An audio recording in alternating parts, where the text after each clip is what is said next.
Mais vous savez, Emmanuel Macron, il cherche à utiliser, à tirer sur la corde de l'Ukraine tant qu'il peut pour essayer, lui, de faire avancer, je le disais, un autre agenda. Donc je dis, il joue sur la peur, ça c'est évident.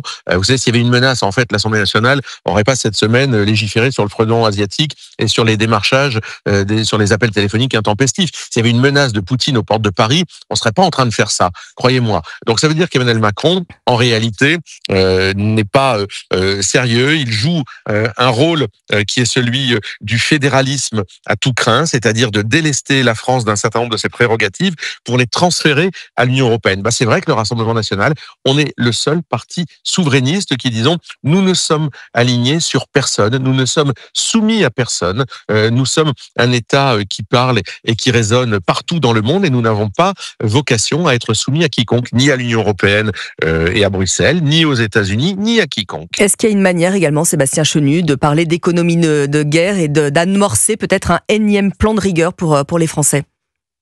Ouais, on aimerait surtout qu'Emmanuel Macron arrête de parler économie parce que les résultats ne sont pas brillants. Celui qu'on avait fait passer pour un Mozart de l'économie a plombé notre pays. Mais c'est comme l'Union européenne, à chaque fois qu'elle touche à quelque chose, c'est une catastrophe. L'immigration, l'agriculture, on voit bien qu'à chaque fois que l'Union européenne essaye de s'arroger des prérogatives, elle les abîme. Donc, ce qu'on aimerait, c'est qu'Emmanuel Macron défende les intérêts des Français, structure notre défense. Je rappelle qu'avant que le budget de la défense augmente, il avait considérablement baissé. C'était le fruit du travail d'Emmanuel Macron. Général Pierre de Villiers peut d'ailleurs en témoigner. Emmanuel Macron n'avait pas une vision évidemment souverainiste du pays et donc de notre défense. Et nous pensons qu'aujourd'hui, c'est ça la priorité, faire en sorte que la France puisse être défendue, que son siège ne soit pas partagé à l'ONU, que sa dissuasion nucléaire reste bien entre nos mains. Bref, que la France soit libre, indépendante.